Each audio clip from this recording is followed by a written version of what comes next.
there is something we need to get down on the record. Officially? Officially. Live. Live on the podcast. Well, live right now, not Live in your right- ears. Weeks But our later in ears. your ears. In our ears. Live in our ears, not in yours. Next. That's our slogan. Live in our ears, not in yours. Welcome Anyway. to the Chronic Cast. Live in our ears, not in yours. The Chronic Canon. Oh my God, that is the name of it.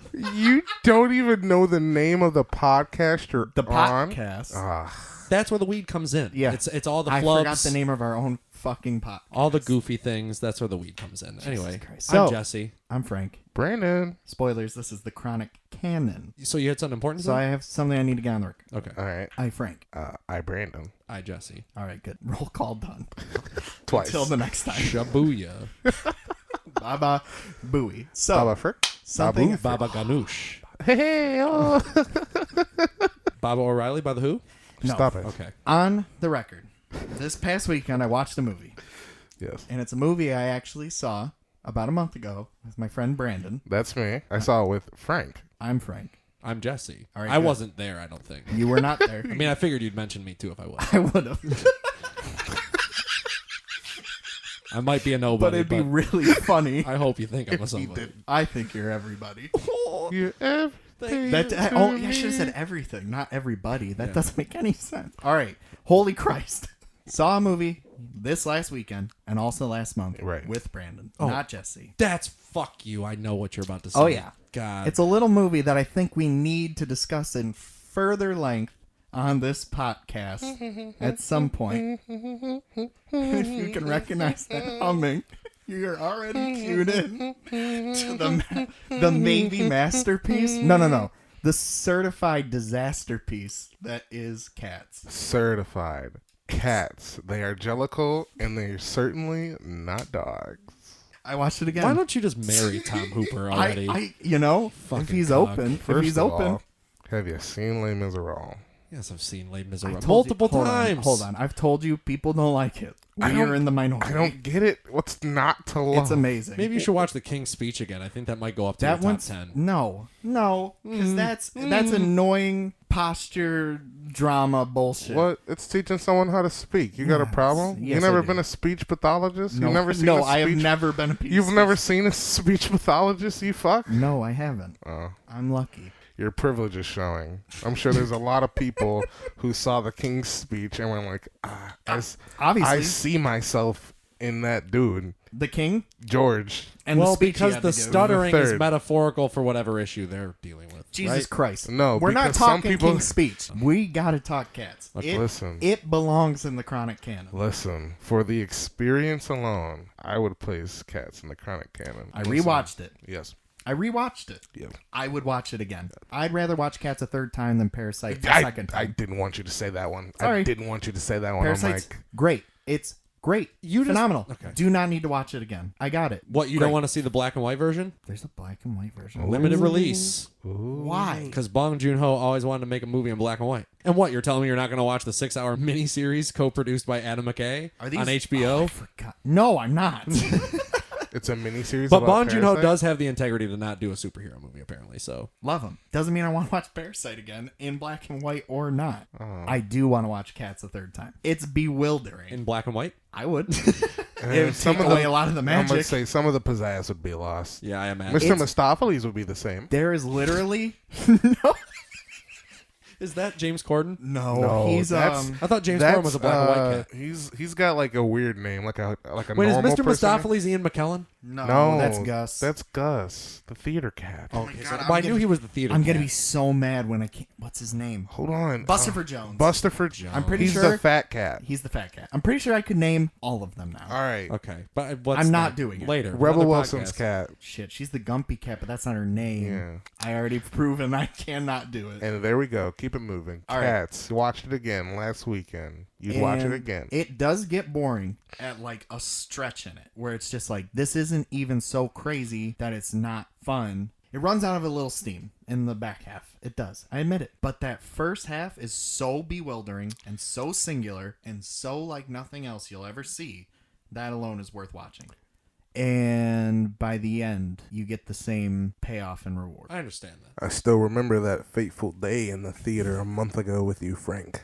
Sat down to watch Cats and was expecting just like the hottest, meltiest, steamy pile of garbage. But I knew it was going to be a great experience regardless. I knew that I was going to have a good time. I just didn't think it was going to be particularly related to the film itself. And let me tell you, by the time it ended, by the time I got to sit through and make eye contact with Judi Dench, I was like, run it back. I was ready to sit right there and go again. I have never, Jesse, look at me. That was good. See, guys, we're friends. We're friends. We're supposed to be friends!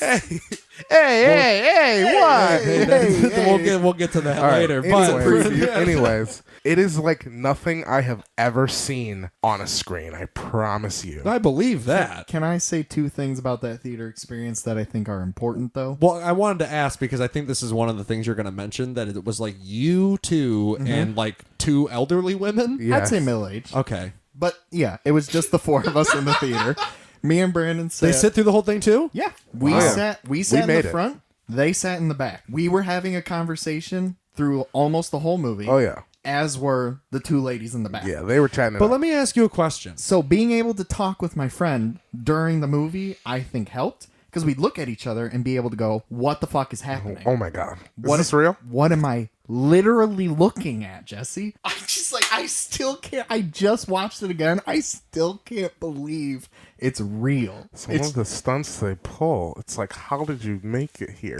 How did we get here? It feels like the first movie the internet made. I have no other way to say it. Oh, like, yeah. Somehow the internet birthed the movie. And it was Cats. Now, my question is, if the same movie that you saw was a box office and critical success, would your feelings be this strong? Absolutely. I would be baffled and probably think the simulation's real. I feel like something's broken. But what I'm saying is you think you'd still have the same love for it? because it's not love. If it is the same movie, No, what I'm saying I is will if be this just as amazed. It is not the niche. It is not the fact that it is hated. It is the fact that I am watching Jason Derulo's face float over some weird furry thing while it's dancing and talking about the things that it likes, but then it doesn't like, because Rum Tum Tugger It's a curious cat. is a curious cat. I know how ridiculous it is. I've only seen I've seen a trailer, which I mean is enough, but I've seen It's not. not. I've seen Oh, you did see the clip. the clip. And I wait, what's literally, the and clip? I know that everybody and their mother who has seen it has said that this is not real and this is some bullshit fan edit. According to these two that sit before me, Frank and Brandon, because I'm Jesse. What's the scene? Oh, I'm Brandon. The scene where Rebel Wilson eats the cockroaches. That happened. Oh, 100%. I And- just saw it again. She unzips her skin. Yes. Both happened. Both Unreal. things happen. And there's also but the clip, like even the way it looked, I was like, this is not finished. This is not done. oh, it is. Oh, it's done. I know I couldn't believe it. It's- The 360 flip, it almost looks like one of those, like if you watch a home movie compilation DVD that was put together in like 2005 when those DVD burning machines came out that you could then convert all your home videos to montage, like 3.5 hour DVDs. Those transitions, where the screen would literally flip and you'd see the black behind the screen. Yeah. I don't know if that was a ridiculous explanation or not, but you know It what was, I'm talking about. but it was great. He's doing a lot of circular motions with his hands, like he's flipping. Hey man, we're gonna get real Italian. I'm already prepping with the hands. That's the point. You know it. You already know what hands are talking about when I say Italian. Yes. I just want to drive home the point. Cats. well, you know what? Okay, You won't regret. I know that. I know that you stan Showgirls, but that means that you have to watch Showgirls in the same sitting. I'll do whatever you want me to, Daddy. Just watch Cats. And then do an episode about cats. And Showgirls. Okay. The only reason Showgirls, for the record, is amazing, yes. and we should watch it. Okay. I'm not disputing that. Yes. I'm all The for it. reason I don't know if they should be on the same episodes is Showgirls is about something and a satire and brilliant, but Cats is about nothing I believe you. except Cats. Oh, well, I was about to say, so it's Seinfeld the movie, but with cats? No. It's Cats the movie. it's With just about cats. cats, man. Yeah. Don't overthink it. I'm All like right. out of breath thinking about it. I I'm like ready. kind of love it, but some of it's terrible. Did you watch it with anyone some else? of it. A lot of it. see him kill and go meow meow meow. I'm Fucking licks his hand, wipes his face. Look, I believe So that now it's the got to view- be at least a fun time to some extent, Yes. but Yes. I could only imagine that I don't know. I don't think I'd ever stand cats as hard as either of you do. All right. Probably You, pretty- Well, you you would heard- be choosing out of willful strength to Yeah. not stand the cats. Good one. Yeah, all right. Well, Perfect. I don't know. I don't Good know. word Let's speak, talk my about good friend. movies, right? Well, we just saw a good movie. You mean the one by Mr. Scorsese? The one and only. Is there Ah. another director out there? I've never heard Well, of no, him. I just wanted to make sure that you were going down the mean streets, if you know what I'm saying. Don't fucking pun. Don't pun. I'm just I kidding. will. I'm just kidding. I'm editing We this. are the editor. Yeah, Mean Streets. Mean Streets is the movie that the Chronic Canon boy should just watch. You know, I just want to very quickly apologize to Martin Scorsese for talking about cats as an introduction to his movie. And also, Marty, on the I don't say sorry. behalf I of do. each of us individually, that I think we all pronounce his name differently. Scorsese. I change it almost every Scorsese? time I Okay, say I'm always Scorsese. I don't say Scorsese. Scorsese because it like Scorsese. I don't know. I feel like that's how like Snoop Dogg would pronounce Martin Scorsese. What's wrong with that? Yo, that's my main man Scorsese. We rolling up. Yeah, all right. We roll in other things too. Here on the Chronic Canon, because I'm Frank. I'm Brandon. And I'm Jesse. And we're doing all Martin Scorsese's movies in order. Chronological. Yeah. Chronic. Chronological. Which You happens hear to be that, Dr. Dre? chronological. I know you listen to this. Yeah, so we are covering the canon of Martin Scorsese. First of all, I do want to point out that as far as production history goes, we'll rewind the clock back to last episode where John Cassavetes slaps Martin Scorsese on each shoulder and says, Gabagool. "You just spent the year of your life making a piece of shit," which then inspired Scorsese to go ahead and make something personal or make something more from the heart. We'll get into more Try. detail on this later, I'd assume, but I think that this is kind of his remake or redo rather of Who's That Knocking at My Door, because they felt very similar. Like, but this is by far better than Who's That Knocking at My Door, like Sweet. in all facets. I don't know how similar they feel though, only because this is so heavy on the gangster. But see, that's the other thing. And I mean, I said it, that it's him exploring the gangster milieu for the first time, like, or really kind of antiquating himself with it. But it's more like, it feels like a gangster movie almost because of the context of Martin Scorsese's Yeah. other movies that Yeah. I've already seen, like Goodfellas, and I've seen how he works within that genre. And so seeing all of that basically applied to this, and that same tone, the same familiar faces, Keitel, Deniro, Victor Argo even, it gives off that vibe, but they never directly call out like who they are, what they're involved in, or what kind of crime. You know, it's shady business. You know, it's not good, but it Well, doesn't ever feel it's explicitly stated as directly like gangster related or mobster related. I think it's more than a little implied though. Like viewing it in a vacuum, like the movie by itself without Scorsese's attachment.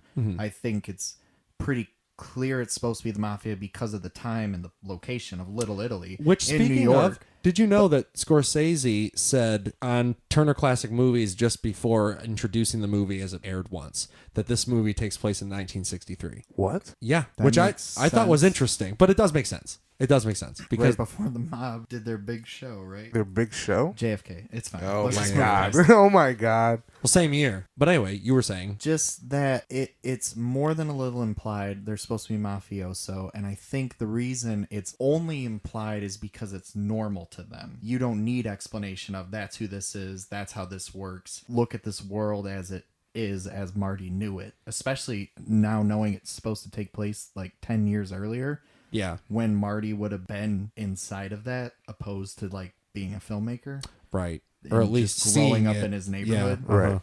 Because I know that this is based pretty heavily on his own personal experiences and things that he saw. And I thought I read something that De Niro's character, who I believe just, again, correct me if I'm wrong, Johnny Boy? Yes. Johnny Boy. Johnny Boy, okay. De Niro's character, Johnny Boy, is based on, I think, his uncle or somebody that he knew. Could be mistaken on that. I don't think I had that written down, but I do believe I read that somewhere. I'll try to be more concrete on my facts here on out. Nah. Also want to point out that in getting this movie made, he went to Roger Corman again to try and get funding, or more, it's possible Roger Corman came to him to give him funding for it. But on the term To be clear, Roger Corman's the guy that loves Bird Boy. Bird Boy. Berg Boy? Ingmar Bergman, yes. Yes. Corman apparently would have given Martin Scorsese like a full-blown big budget to make this movie if Martin Scorsese casted an all-black cast. So it would have been a blaxploitation film because blaxploitation films were very in at the time, and he could have made a lot of money on it. Explain blaxploitation. Like exploiting black people in film? Well, no, because there's exploitation films as a blanket genre, Which is right? about... Exploitation films are movies that just basically exploit very lurid content. And, you know, lots of nudity, sex, violence, pulpy, genre-y. We just watched Beyond the Valley of the Dolls a couple months ago. That is a perfect example of an exploitation film. Just like wacky stuff? Well, not just wacky, but almost like, I guess, nonsensical, like... Low budget. Yeah, low budget, definitely. It's hard to put a definition to it. Well, It's what's one of an those things that I exploiting? feel like I've just, like, you know it when you see it. But what were you saying? I Frank? was just gonna read the literal definition Please do. of both now. Yeah. Nah, I'll just read blaxploitation. Well, blaxploitation is a subgenre in the exploitation genre. I know, but it has its specific own. It has its own explanation here. Hit What it. is it? It's a term coined in the early 1970s to refer to black action films that were aimed at black audiences, featuring African American actors in lead roles and often having anti-establishment plots. The films were frequently condemned for stereotypical characterization and glorification of violence. Yeah. So, like, Jackie Brown was a play on the blaxploitation film, like a modern update on it at the time. The main actress in the film, Pam Grier, is a blaxploitation icon. She was in movies like Foxy Brown, Coffee, which are movies I've not seen, but I really want to. The Dolomite movies, and all those are blaxploitation films. From the sounds of it, Ganja it sounds like blaxploitation wasn't a bad thing if it was made by black people for black people. Most of the time. But Yes. Sometimes there were white it directors. sounds like you're saying these white boys are also making blaxploitation films. Oh, which yeah. is not as cool. Especially, well, producers especially. Producing is fine, I Right. guess, because they don't have as much of a say in the processes, right? That's not always the case, especially if it's they're funding the movie. A lot of Yeah. times, the producers have all the say, or at least final say. But not always. What about the director? We gotta go And director's the writer. Director's got to get final cut. But anyway, so Corman would have given Scorsese all that money to make this a blaxploitation movie. However, Scorsese turned down that offer because he wanted to make it his own, wanted to make it from his own perspective, and make an Italian film. Apparently, Corman was quoted as saying later on that it was a great Italian film, but it would have made a great black film too. Thought that was interesting. It's like, sure, okay, so this is a great movie. Yeah, that's a weird way of saying that. I Yeah. don't think you're the authority on what makes a great black movie. Look, there, Roger buddy. Corman is definitely the definition of, if not early, probably earlier, because he's in the 90s now, but we can call him a boomer for the sake of argument. Despite the fact that he did a lot of good things for, I guess, bringing censorship down in movies. And creating a bunch of cinematic legends. That's also true. Instead, Scorsese, the budget, $500,000 at the time, $2.8 million today. That's isn't that lower than Boxcar Bertha? I think it Probably. is. Well, that wasn't a would- success, I would assume. It was probably Yeah, a but flop. Boxcar Bertha was studio backed, wasn't it? Right. It was, and I think that he probably had more money because of that. But also, I think Warner Brothers picked this up for distribution after he had already made it, because I remember he said he was happy that Warner Brothers picked it up because he liked their gangster films. So ironic. But I think it's also important to note that apparently Francis Ford Coppola contributed to the movie's budget, pointing out again the other director friends that have come into the fold throughout Scorsese's career, and I mean throughout each other's careers, really. But they're important to note here specifically. I just saw confirmation real fast to jump back. Boxcar Bertha was $100,000 more. Alice Doesn't Live Here Anymore, our next film, its budget, $85,000. It has significantly less. Whatever. We'll talk about it next. I haven't looked into Alice Doesn't Live Here Anymore, so maybe there's There's There's hold information on. on There's that. different numbers here. Strike it from the record. we don't like that. We don't like that at all. Because don't this one love says that. 1.8 million. But it's telling me 85,000. What's the big idea? Hey. Okay. Hey. Anyway, do that a also lot. important to note, because I think that this leads us right into the flick. Half of that budget that you just stated for Mean Streets went to the score. That makes Or not sense. the score, the music that's used in the film. Which apparently it was all handpicked from Martin Scorsese's personal record collection too. So only adds further to that personal nature of Mean Streets. But speaking of Martin Scorsese, What about Martin Scorsese speaking? Exactly. Yeah. The movie opens You're up welcome. with a little narration from our director, Martin Scorsese, which I remember when we watched it thinking it was interesting that he's the one that narrates, given that it seems implied based on the very first shot of the film after the narration is over, that hard cuts into a shot of Harvey Keitel's character, Charlie, waking up in bed, which is a great shot. Great cut. Loved it. The whole opening is amazing. But I thought it was interesting that Scorsese narrated that, given it's implied that this is thoughts coming from Keitel's character. But Scorsese intentionally did that to separate thoughts and consciousness from the character, even though they are thoughts being formed by Charlie himself. You're explaining the concept of God, and he's being the voice of God, because it keeps happening throughout the movie. Yeah, like no, I know. Scorsese narrating, and it keeps happening when Charlie's having moments of doubt, and this voice comes to him, and I think it's supposed to be the voice of God. It's Scorsese doing it. I thought it was Keitel after the first one. Some of them, but some of them remain Scorsese. I believe Really? that's a strong possibility. And the fact that it opens with him speaking in his personal movie, people make that comparison all the time. The director's the god of the movie. You're creating the world. Right. Blah, blah, blah. But is that to imply that he's taking that metaphorical nature and applying it to the religious nature as well, I Yes. suppose? Okay. I think it's all... Or is that intrinsic whenever you do that? I wouldn't say it's... Because I've said that intrinsic. before, that a director's a god of their own universe, Yeah. But I think that's just because I like the metaphor more than anything, not have anything to do with the religious part of it. Well, in that case, then yeah, it is intrinsic to the religious part of it. Okay. It can't be removed. Right on. Not right on. That's what I mean. But anyway, the use of narration and the separating the voices from the protagonist to just an off-screen voice was a choice inspired by Fellini's movie, I Vitelloni or whatever. I can't pronounce it. Which apparently I think Mean Streets is a loose remake of. Yeah, I've heard... And now I'm pissed because I meant to see that first. Yeah. But I want to see it now even more. Fellini? Yeah. He's next? 100th. just kidding. This is the centennial. Is it? Yes. Of what? Fellini. His birthday? Yeah, I think. No way. Yeah, 100 years. We're supposed to get a Criterion box. Well, maybe we'll actually talk about it. So we hard cut into that shot of him waking up, and then he lays back down into bed. And I believe it does one of those classic jump cuts again, where he's starting to lay down, he's about to hit the pillow, and then it cuts to he's about to hit the pillow again a little closer. And then we hear the needle drop. The first real Scorsese needle drop. I think compared to Scorsese, no other opening credits compare. Like, I can't think of another one that's half as good as Mean Streets. And the rest of his canon? Yeah. Well, I know you don't like the casino opening credits, but I do.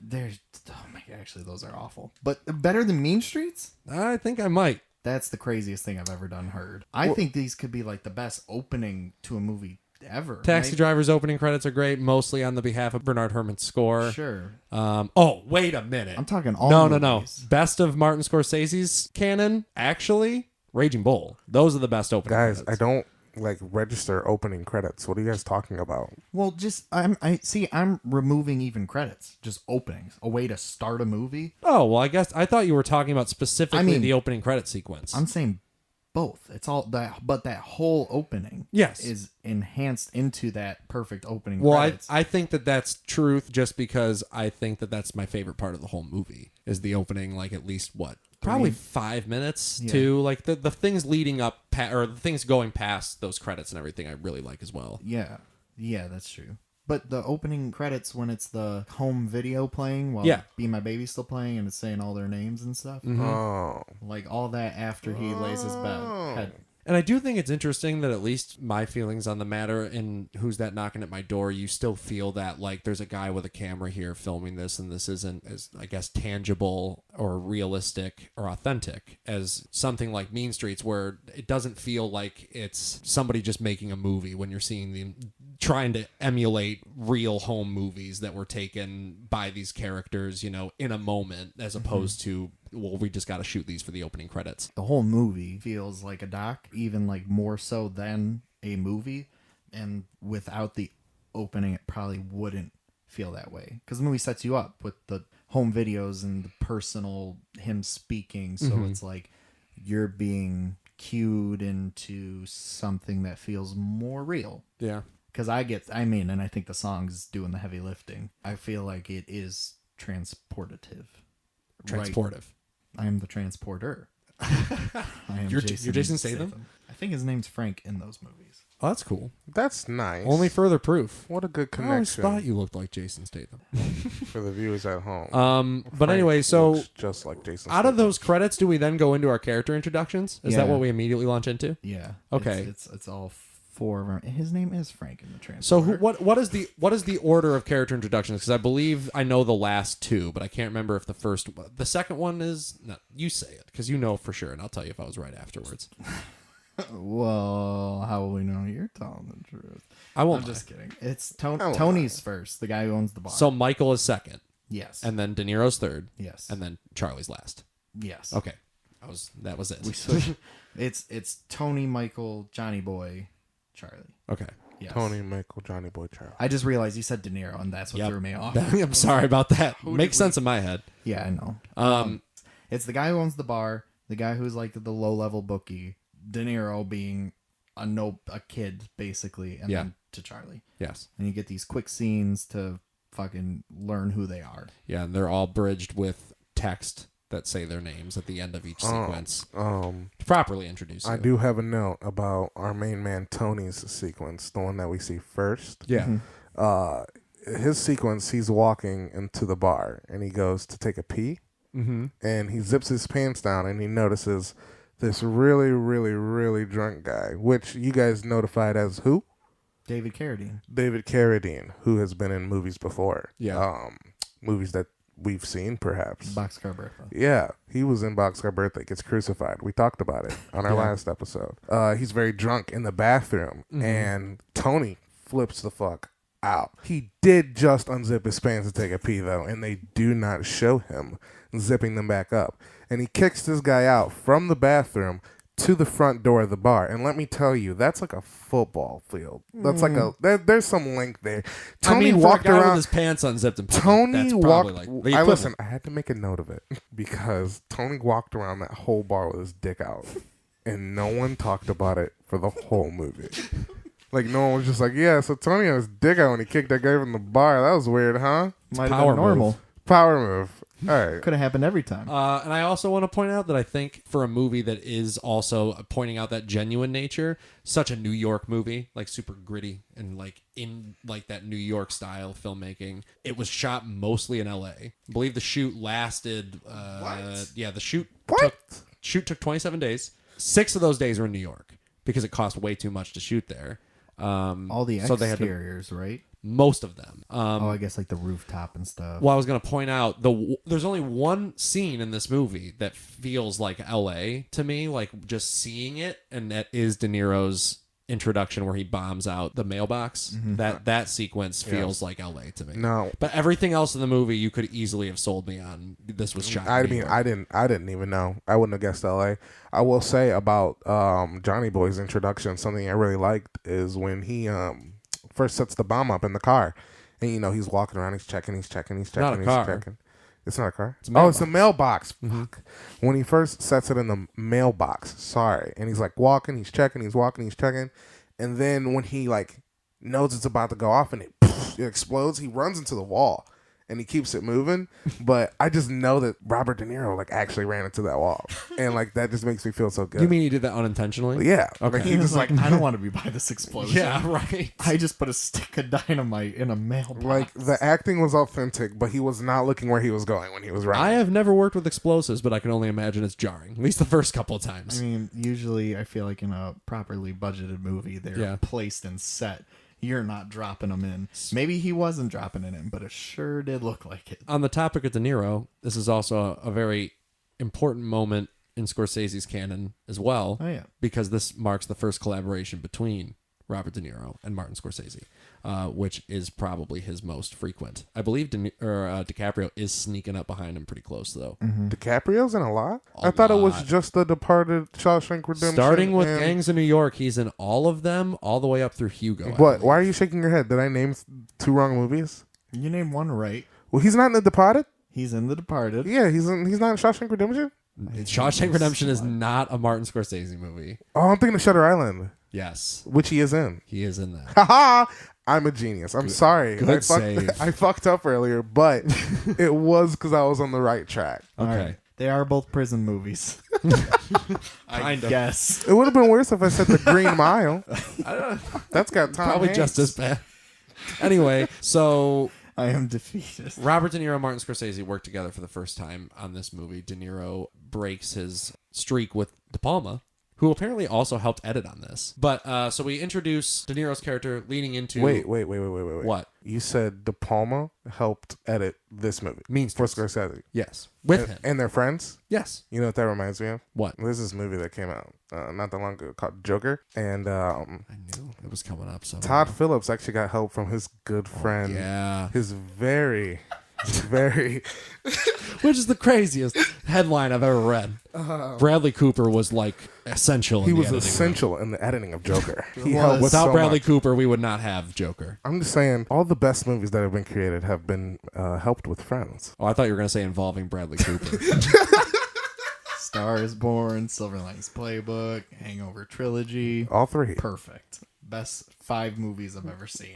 Top 5 out Wedding of 5. Crashers? Sure. That's Great. number 7. Great. Behind American Sniper.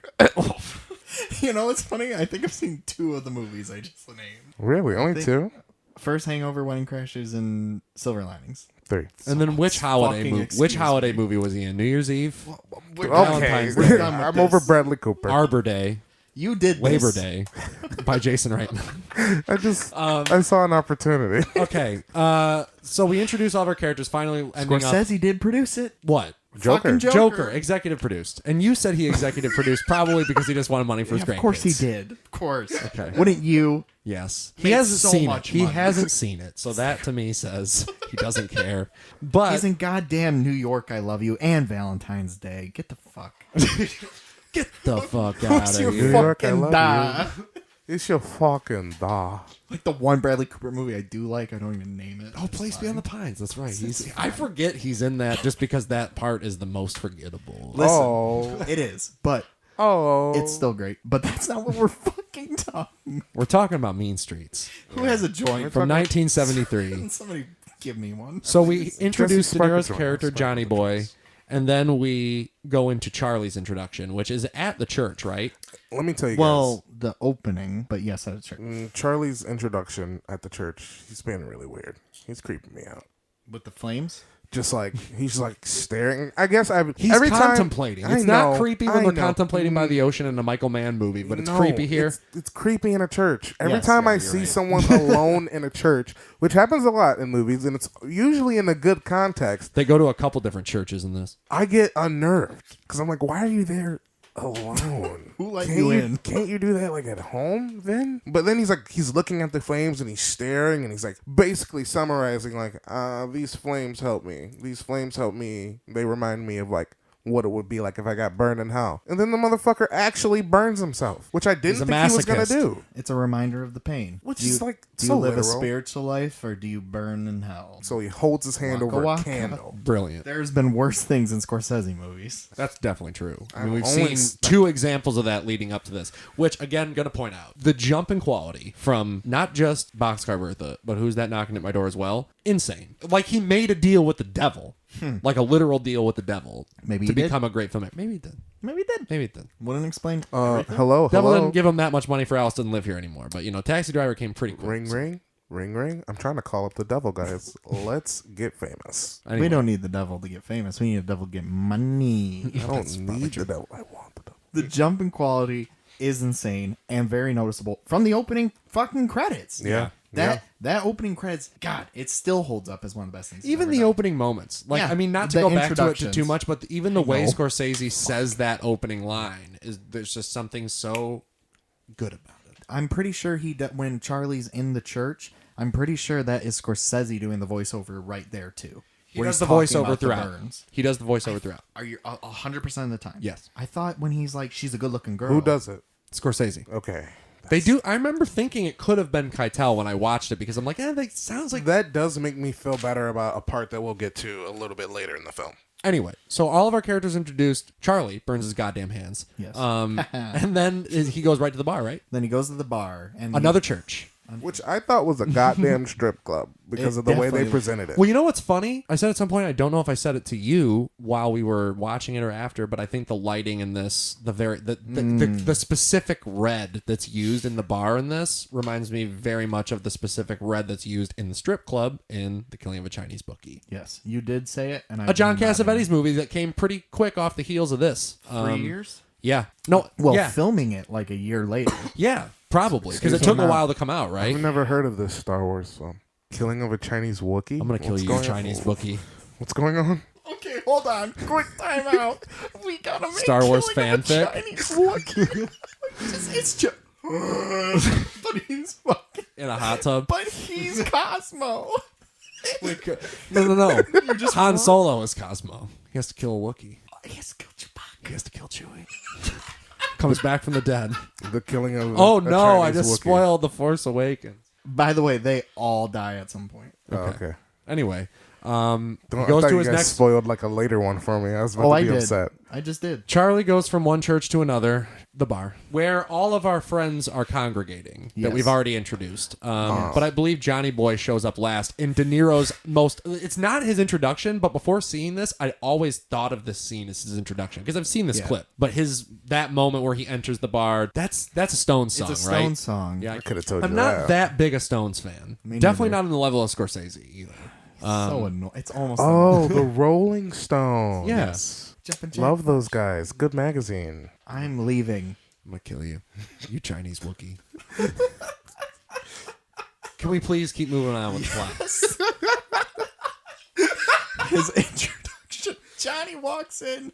There's more narration too. A dame in each hand.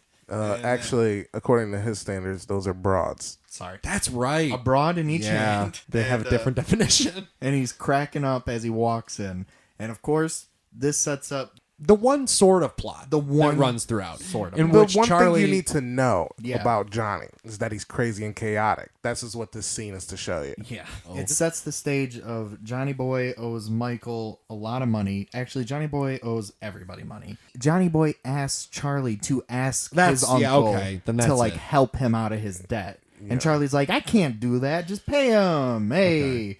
And then That's probably it. so that sets up the whole dynamic that is the only ostensible plot of the film. Is Charlie keeps helping Johnny. Johnny owes Michael money. Tony owns a bar. And Giovanni is Charlie's uncle, who is a mafioso. Charlie only is helping out Johnny Boy because they're really good friends. They've known each other their whole life. They've grown up together. Yes. That's supposedly the only reason he sticks by him the whole movie. Is that the case with all these guys? I don't. They only specify Johnny Boy and Charlie. It's possible, But the other everybody two- knows and likes Charlie. Yes, Charlie's the most respected man in the neighborhood, second to his uncle, Yes. who again head mafioso of the Little Italy area, Yes. where the film takes place, and Charlie is supposed to be like the next in line. Like everybody kind of knows, like, oh, this guy's we gotta start treating him right because one day we're gonna be paying him. Giovanni has expressed interest in like making him become this, but he's also like, you gotta be good. You gotta go in the right direction. You gotta get rid of Johnny Boy. You can't hang out with that guy.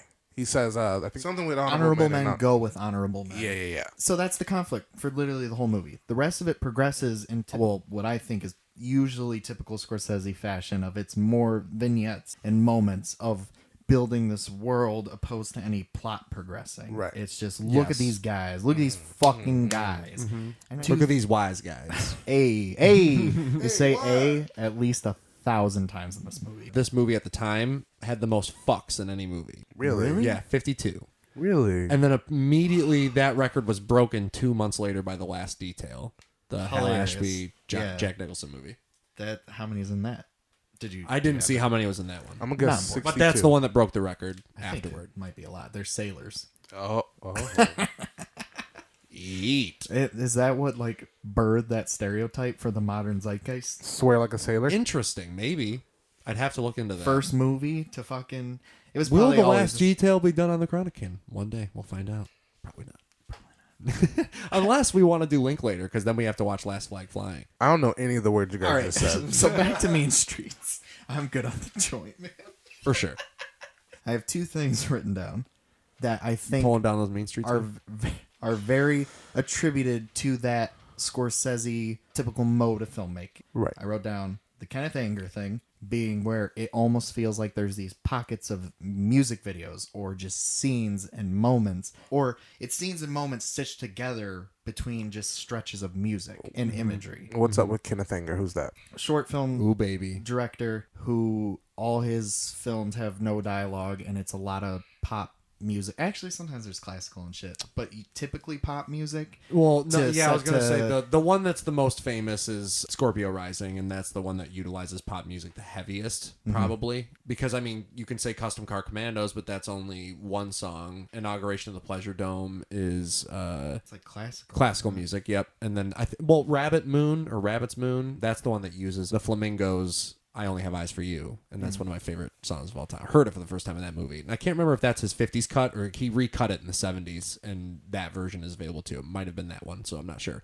But Kenneth Anger made visual tone poems of sorts, basically, utilizing music heavily, and then pop music most specifically in Scorpio Rising, and most famously, I suppose. It's just images that are sometimes abstractly thrown together for some larger point. It's not plot and dialogue, it's ideas and imagery. That's cool. Scorsese has said that he was a huge influence on him. Yeah.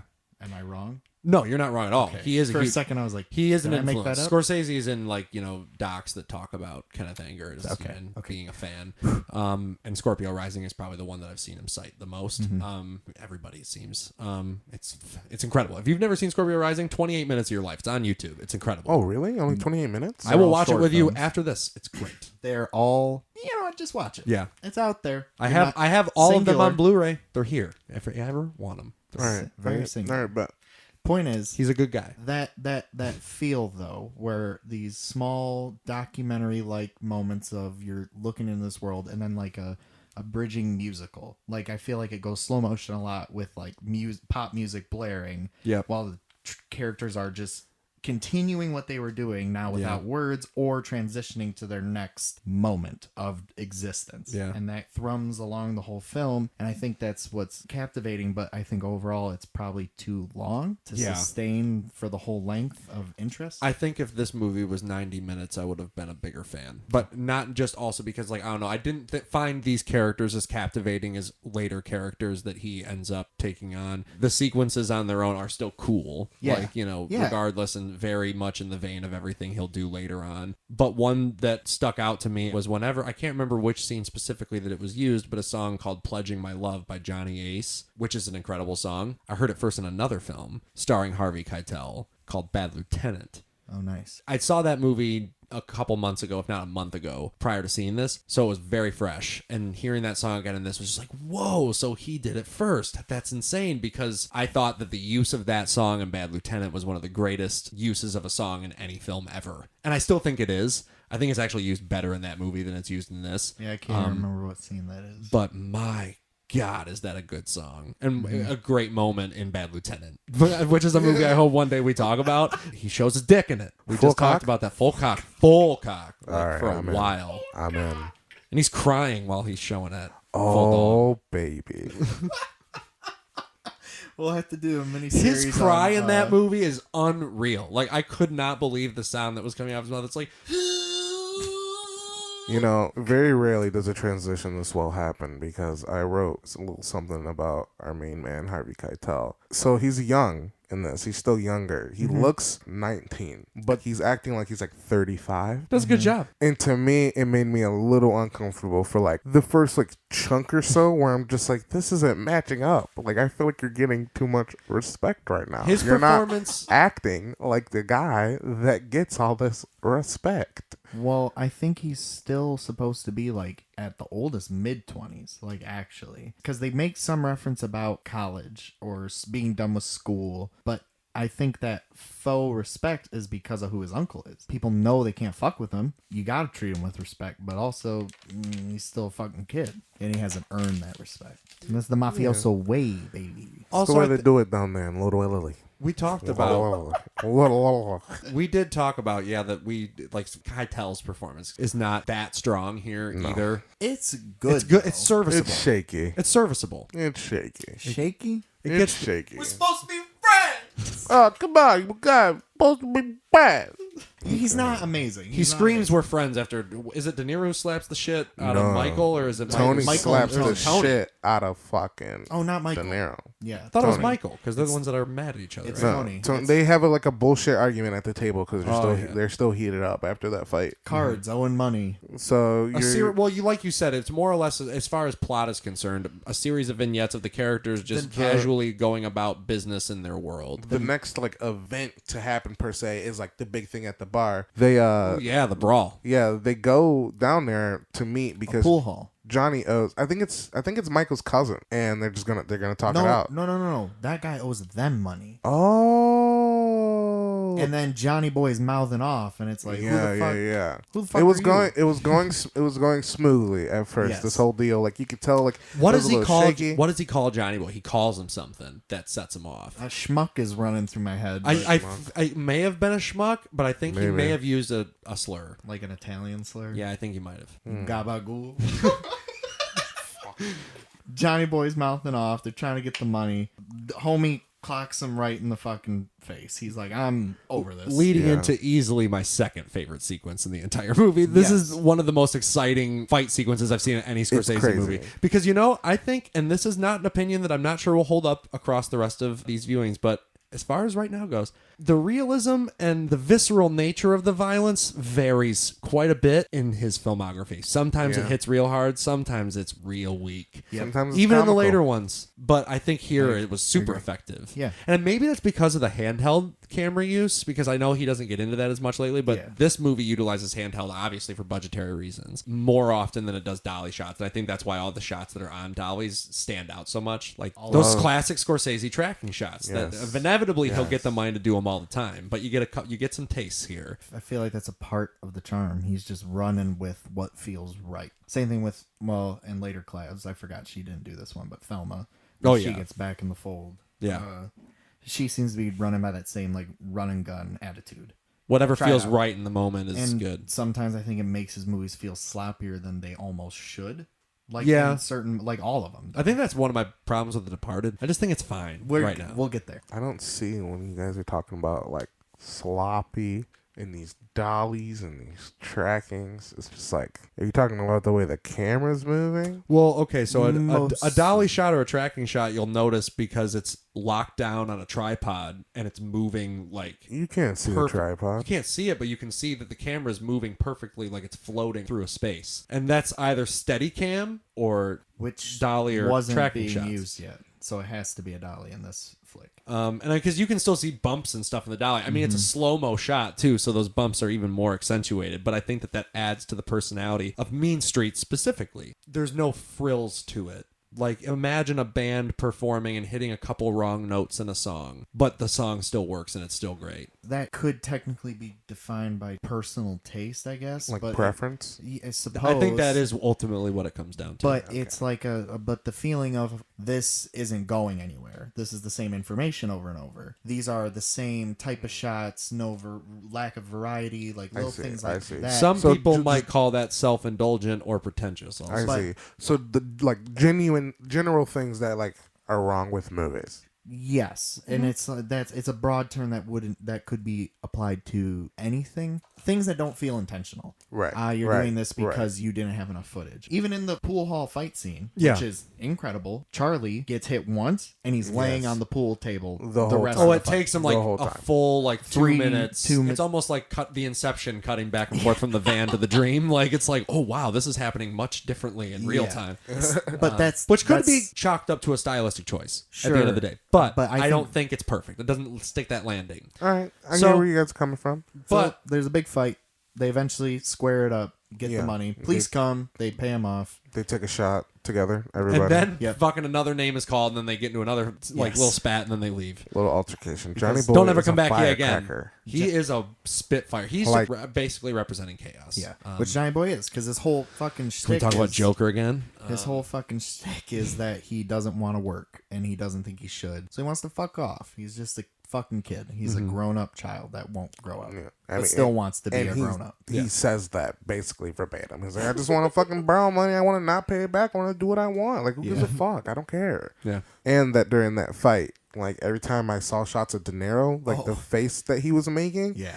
he was hitting people. Yeah. He was probably the only one, and they were probably mad about it, but Deniro was just slapping motherfuckers in there. This is where we bring in the girl. And Sure. I can't remember her name. Teresa, that's right. There's- Oh, great. That's right. We mentioned during the movie Oh, yeah. that's, another religious connotation to Just jump back to. real fast, it's a lot of scenes of talking about Johnny owing money, Johnny gambling away the money, coming with excuses. Charlie definitely meets with his uncle at least once, and he's like, I want to give you this restaurant.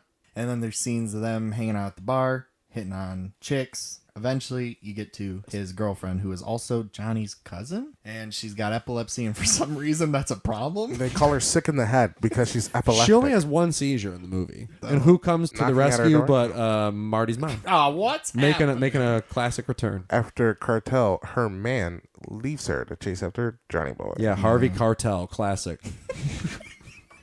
Kaito. She has a seizure like 20 minutes later. I know. It's pretty fast. It was like what you No, thought she was the comes in- climax, but actually wasn't the climax. Yeah. The climax comes a little later. But see, this is what we were just talking about with the whole, this should have been 90 minutes, because it has a pretty solid cutoff point before any of the stuff that we're about to get into, where you could just attach the ending and not have the girl get in the car. But You're saying cut out all the Teresa stuff. yeah, because I mean, is it necessary? That's where I kind of almost go back to the who's that knocking at my door. It's the because only- that's introduced sort of later too. It's In the that only movie. thing that makes me even sort of like Charlie, the way he is with her. And then also sometimes the way he is with her makes me like him even less. But before we see Teresa, we have some back and forth stuff with Johnny, but there's a moment inside of the strip club, the bar, where Charlie, everyone's kind of like looking around for like a girl. They're talking about what girl they're going to take, and girls. And Charlie's kind of looking away wistfully at the one black stripper Oh, yeah. that's there, and he's looking at her, and he has this thought, which I thought was Keitel. Now learning upon that it's Scorsese explaining that he likes her, he thinks she's cute, but he knows he'd face social ridicule. And then he makes note, he goes, it doesn't matter to me. Like, I don't know if it matters to anyone. Like, it doesn't matter, but, like, it does to them. There's a couple of N-bombs dropped in this movie. Four to be exact. I wrote it down. It's a short little bit. Tony and Michael and then another dude. Jimmy Shorts. One guy's talking about girls, and then Michael mentions that he's met up with this girl once, and he's going to meet up with her again. Tony says, oh, I saw her with a... And then he drops the N-bomb. And then Michael goes, a boom. And then the dude goes, a boom. And then one more time, he says, like, I never thought she'd be with a... Like, why I gotta hear that? Why you gotta say that? And then I remembered it's 1973. Well, 1963 rather. I start to feel a little jaded when I hear the word used and it's not constructive in any sense. Because the characters that used it are not the ones that I necessarily hate or dislike. So, like, it's not as to say, like, in some uses I've seen, someone who drops the word is, like, noticeably a bad guy. But to me, this time it seemed a little bit more like nuanced, like just throwing it in. Is this how Scorsese was? Was it acceptable to him, so he just used it whenever? I've been thinking about this a lot. If I'm going to be doing this thing, most of the good movies apparently are old. And I know I'm going to have to be hearing it a lot more than I'm ready to. And I'm trying to learn and adapt to view things either not necessarily less personally, because I think through art, you're supposed to look through a more personal lens. At least my absorption of it, like the way that I like to perceive art. I'm just saying, like, your emotional reaction is everything, even if you're choosing for that emotion to be driven by some intellectual thing, you know? Yep. It's how everybody's responding. Whatever on a tickles personal- your fancy. on a personal level to what they're watching. So, like, Exactly. you can always chalk it up to, like, he's observing a culture and a time and whatever being realistic. And it's used in other movies of this type later by him, like not even just Taxi Driver. I think it's a nice thing to think about, at the very least, that in The Irishman it doesn't happen, and he's exploring the same people. Pretty sure they still drop the F-bomb. In The Irishman? Yeah. They definitely do. They do? I'm Oh, pretty yeah. sure they do. They do? But Oh, yeah. they don't the end. I'm still trying to figure it out for myself personally. But I think it helps being able to analyze why it's used and for the reasons that it's used. We can get more into it in detail later, because right after some crazy shit happens, because during this whole conversation, you don't know who it is yet, but you see some dude sitting alone at the bar and he's all jittery. Meanwhile, what's that guy's name who got crucified? David Carradine. Not Jesus. David Carradine. David Carradine. He got crucified in Boxcar Bertha for reference. If no one knew. He's very drunk, and finally, over the course of this scene, you see him stumble into the bathroom, taking the drunkest pee you've ever seen someone take. Just Yes. like hand on the wall, like legs like spread apart, and Looking like swam he's like he falling was on a over. boat, dude.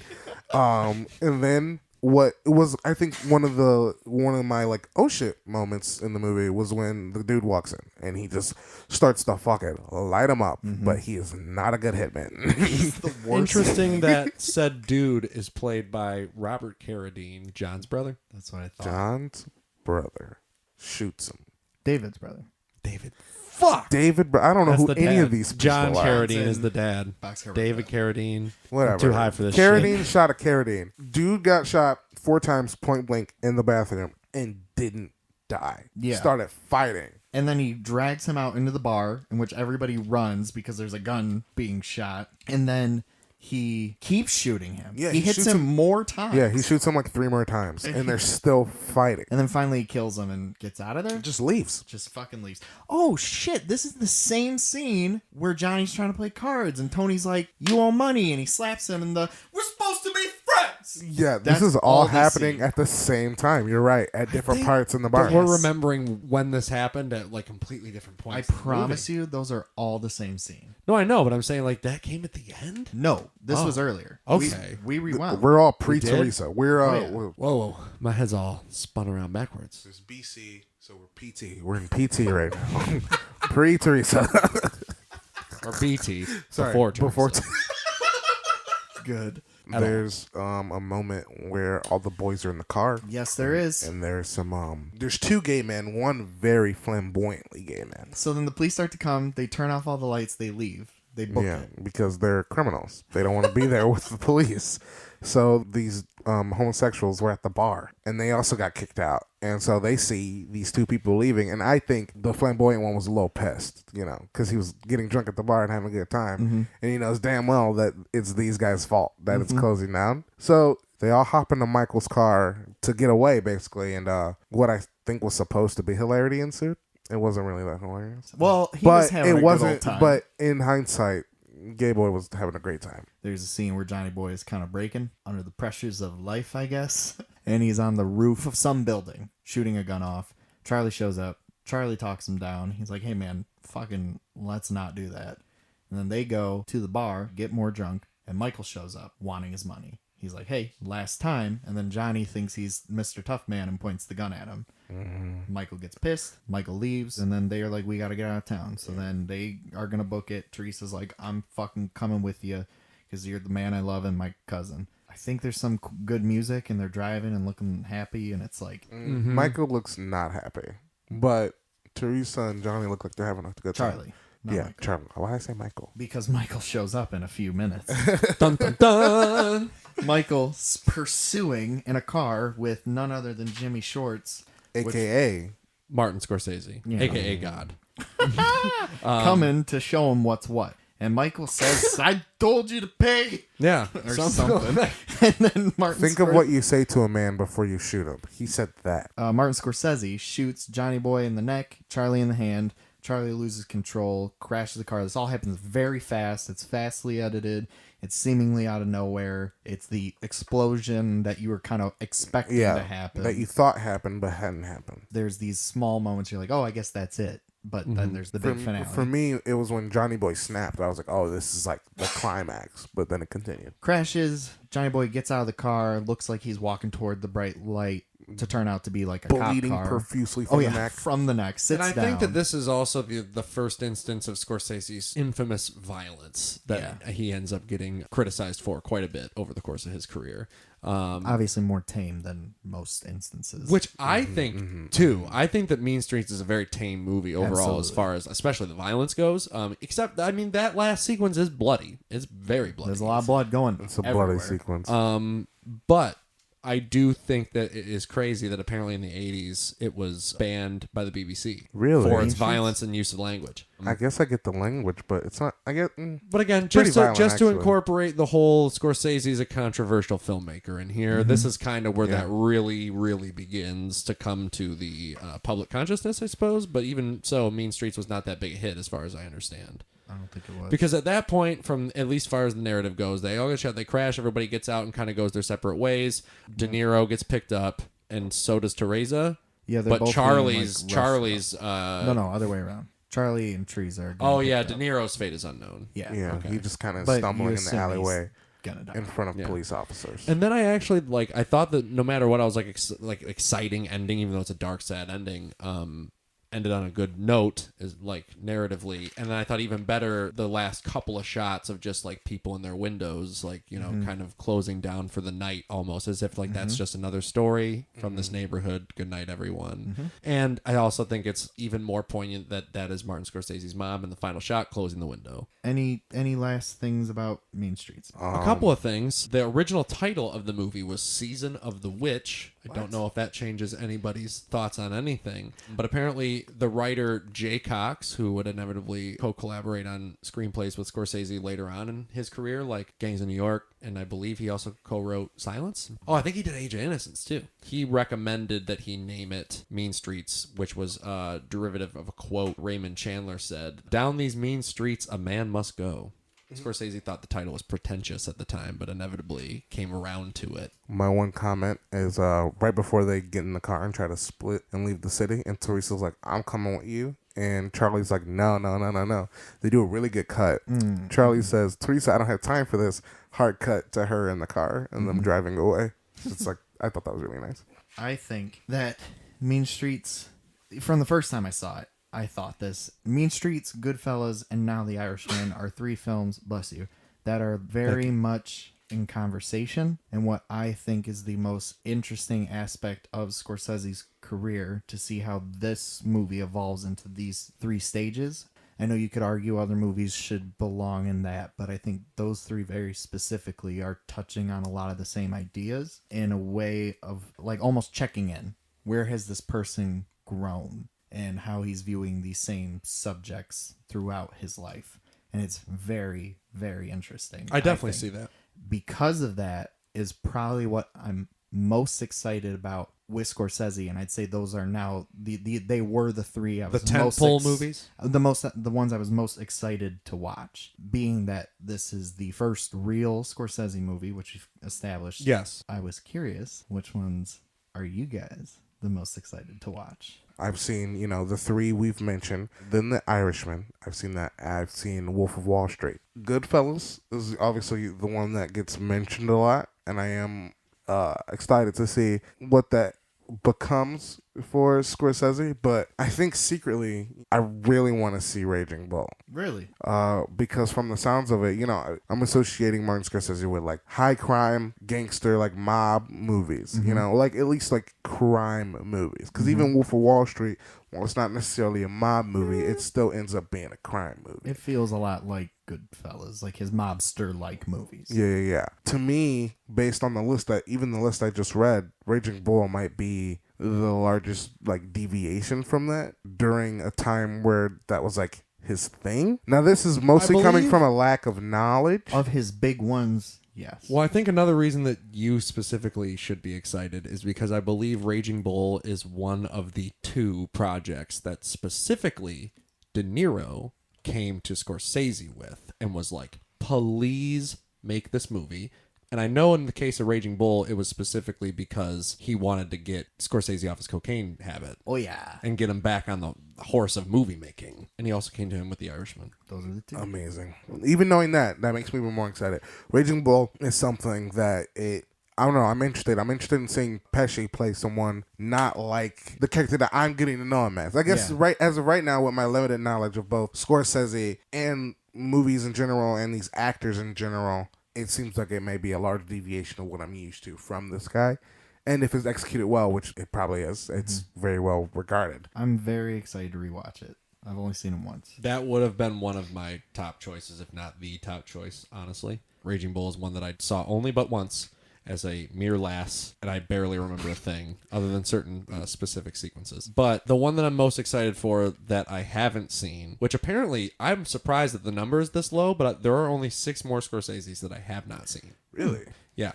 And of those, there are only 2 that I am like explicitly excited to see, or actually 3. The next one we're going to watch is one of them. I think ultimately the one I am most excited to see is Color of Money. simply because I've heard so many mixed things. One, and two, I've seen The Hustler only but once, thought that movie was okay at best, and I've always heard that Color of Money is worse than The Hustler. But then I've heard other people argue that it's Scorsese exercising a side of his style that, he doesn't normally get to do. And it's apparently one of the best sports movies out there as well. Of the ones that I've seen that I'm most excited to watch, again, is The Age of Innocence. I will tell you right now, no matter what, it is one of the most wildly edited movies I have ever seen. And so for a period romance, it's interesting to see what Thelma and Marty apply to it.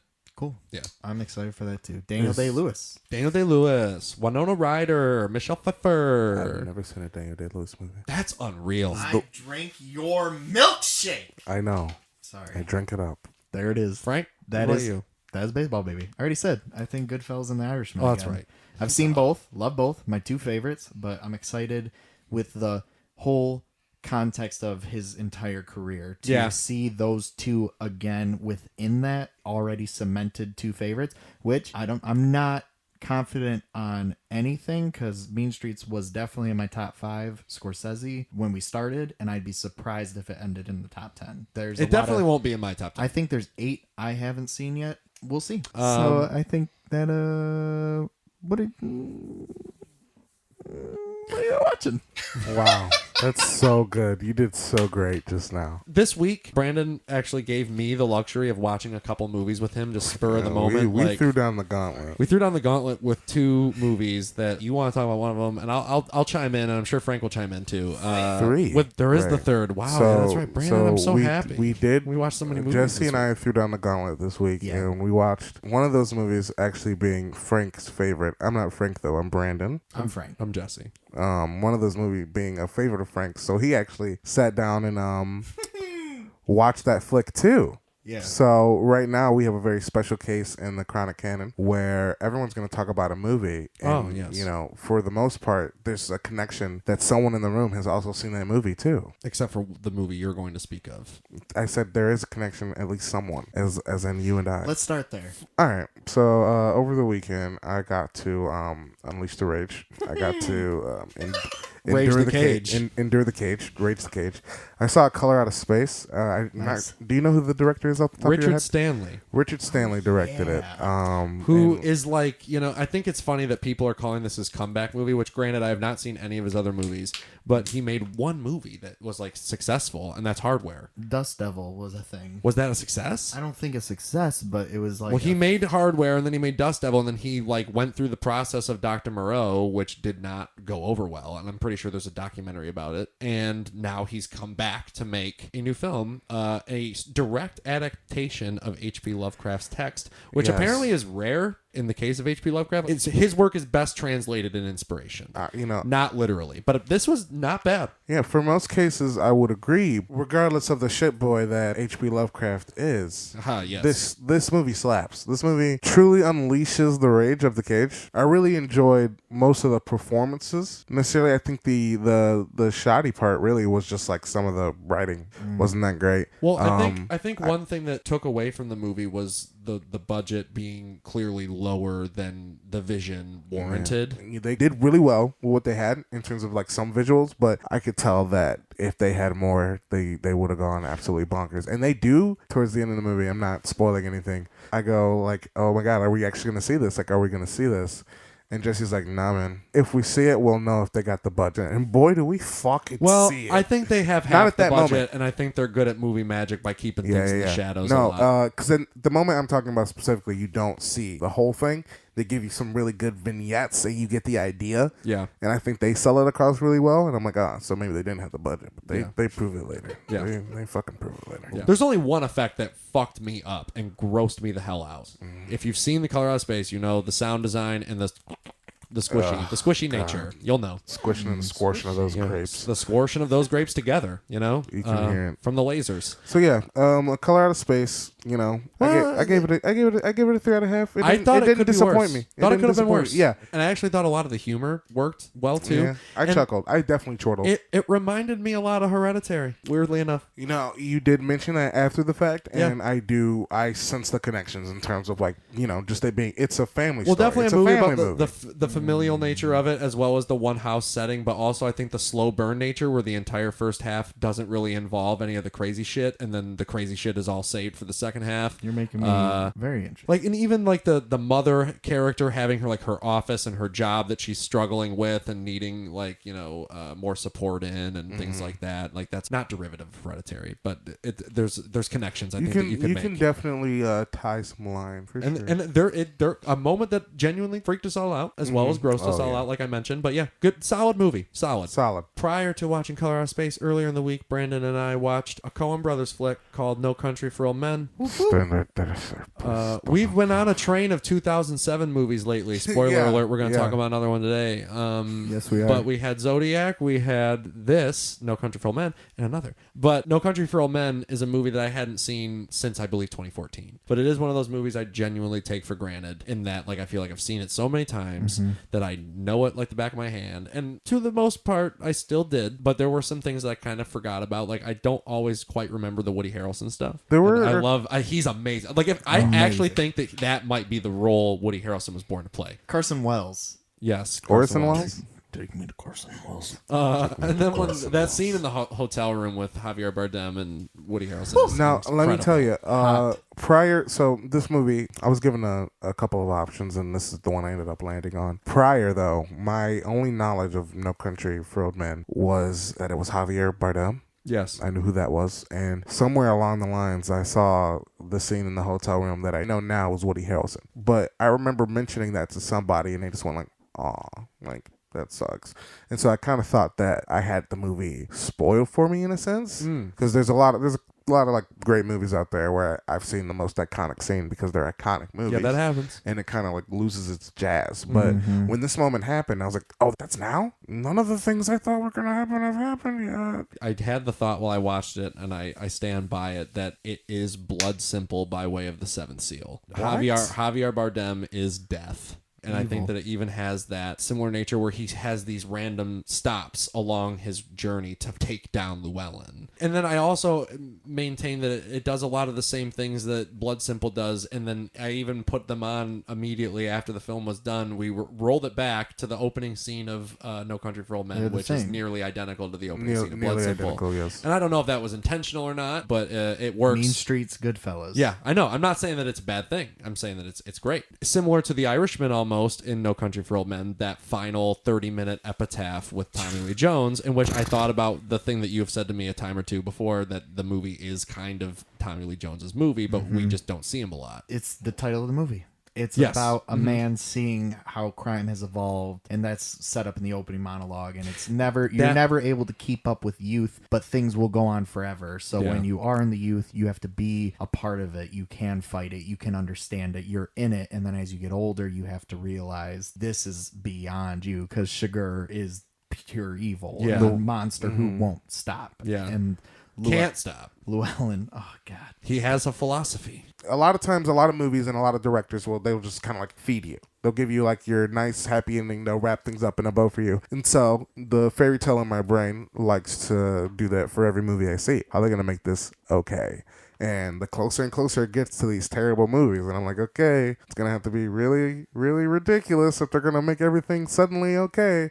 And then nothing is okay. You're not satisfied with necessarily anything, I think, until the very end. I'm not satisfied up until we get that final shot of Tommy Lee Jones talking about his dream and trying to reconnect with his wife and basically become this different person. I think that's the only sort of finality that they let you have with a character, because what happens with Llewellyn, it just happens. What happens with Javier Bardem's character, it just happens. He keeps going. You see the end for Woody Harrelson's character, and it's just like, that's all it was. You don't even know why he did it. You just know that he had to do it. You get these sort of finales for these characters, but you don't get a ending for them, and so none of them feel satisfying. No, in any sense. And then we get to Tommy Lee Jones talking about his dream. He mentions a couple of dreams. Two. Both about his dad. Both about his father. That last one. The horse passing him through the mountains. And that too, going back to the old times. Yep. In No Country for Old Men. He said he knew he was going to hell. Be there in about 15 minutes. Didn't know what to make of that. The last movie we're going to talk about is Michael Clayton. It'll be super quick. A fucking forgotten about masterpiece. Yeah. Jesus Christ, go rewatch it. It's a great movie. Jesse and Brandon watched it, texted me they were watching it or had just watched it, so then me and my dad watched it because that's the only appropriate response. Same vein as fucking No Country for Old Men of just like, what do you do when you realize it's all for nothing? Also, It's maybe the all role a George lie. Clooney was born to play. Absolutely. Yeah. Well, one of the three. One of the other- no, well, one of the Descendants? two. One of the two. I was gonna say three. Okay, Descendants, Michael Clayton, and Ocean's 11. Oh, brother, we're out though. Not born to play. He's great. Soggy Bottom Boys. But yeah, this is a Soccer movie, bullet. Michael Clayton, that I hadn't seen ever, and Brandon hadn't seen either. it seemed like a good move. And Apropos, if you will. well, why don't you explain how you ended up watching it, because that was completely and utterly an accident. Usually before I leave for work, have a little conversation with my boy Frank about what we're doing. And that day, my plan was to go home, take a shower, and just like do like a little bit of productivity before I get to playing some video games. And the problem is, Jesse and I are both avid smokers of weed, and I like to smoke right when I get off of work. Did you know? And Jesse likes to smoke as soon as he sees me get home from work. You know, kind of just like a welcome home. And so I took two to the face on the couch. That was an accident. Yeah. That's fine. Took two to the face on the couch. Just fucking You know, Jesse had already talked about wanting to watch a flick. He had mentioned Michael Clayton like actually a couple days before because he had been contemplating it, right? Michael Clayton was on the brain. And I literally thought nothing of it. No, didn't know shit about it. So there's this meaningless, post-work conversation where we're just like chilling. And then Jesse just goes, I'm going to start it. I'm laid back on the couch, like, all right, yeah, I gotta go take this shower. And I couldn't move a muscle. I was, as the kids would say, couch fucking locked, kids. But I think the movie tensed you up a bit too. That opening scene is one that just kind of punches you right in But the then gut. he started it. He started it. And I hadn't planned on watching this movie. Something for the viewers to know is that, like, as much as I'm trying to do this movie thing, like, I am so against watching movies sometimes. It's kind of ridiculous. Sometimes The they look mention... in your eyes when a movie is mentioned sometimes. Sometimes they're like, hey, you want to watch a flick? And I'm just like, oh my God. That's just a me thing. And then it starts. He started the flick, and it starts with this amazing monologue, the most amazing monologue. I loved it so much. Tom Wilkinson going ham. He's maybe his best performance too. He is going in. Yeah. Like I couldn't name another one. No. I can just nothing name. compares. He's a that guy for sure. No, but I definitely it's know Tom his Wilkinson. name. I mean, This movie made him not a that guy. Okay. Well, see, I didn't know that. I had to Dude, see it. Oscar. Fuck. But I knew his 2007 name was walking so in. good. I saw him, Tom Wilkinson. I'm like, boom, It was- amazing. Tilda Swinton, boom, amazing. Amazing. Sidney Great. Pollack, Great. boom, Great. amazing. He Great. was the surprise. Yeah. I didn't know he was going to be in this. I didn't even read his name on the cover. Fucking good. He's so good. And he had me encapsulated. That was it. When it first started. And so I wasn't in, but I wasn't moving from the couch. And after the horses, I was in. Yeah, that's The first 10, I horses. think. Yeah. But it just It happens fast. It's a great little legal thriller in a way that's like super like almost overly plotted, but I like how much it's bouncing around and trying to get in the nitty gritty. Yeah. But it's really just the singular existential character study of not even Arthur. He's the catalyst of the person waking like up from their life, inspiring Michael to maybe do the same. Right. The whole movie, people are just like, "Who are you? What do you do? Like, why are you Yeah, important?" Brandon What's your pointed job? that out. I was What's like, your- what is your job? what's your Like, job? He's a fixer. He's a fixer, but then you're a garbage man, you're a cleanup man, You're a janitor. They're just demeaning him the whole movie, and it's people almost But they shaking need him. him. Do they actually? Yes. In the end, he makes himself needed. Yeah. he decides to take charge. It was and it's like the greatest last maybe line. the greatest ending like Bro. ever. Yes, Bro. Hey, to combo with Mean Streets being probably my favorite opening credits ever, I think legitimately Michael Clayton might be my favorite closing credits ever. Even over Call Me By Your Name. Good time. Those are all up there. That's what I'm saying, man. I want to watch it again because I know the rewatch has got to be more valuable because knowing everything that happens in that opening scene is because that was the thing. I was blind. I knew basically nothing. So like everything was coming at me like That's how you should watch it. in the moment. Yes. That's it. We're done. Michael Clayton. We're fucking done. Go watch Michael Clayton. Go watch No Country for Old Men, and probably Colorado Space. If Go watch Colorado Colorado Space. Space. I'm just gonna say VOD. Closing out the Chronic Canon, this is Brandon. Jesse. I'm Frank. Wait, does this belong in the Chronic Canon? Mean Streets? Oh, Mean Oh, Streets? for sure. Yeah, I think it makes the cut. Let's be blunt. Let's be blunt. I'm going to say it gets in there for being the first for Scorsese's Awakening. I think it's important. I think for its for its significance, I will call it a Canon film. I think it's important. Come back next week for Alice Doesn't Live Here Anymore. I'm sorry for closing early. No, it's good.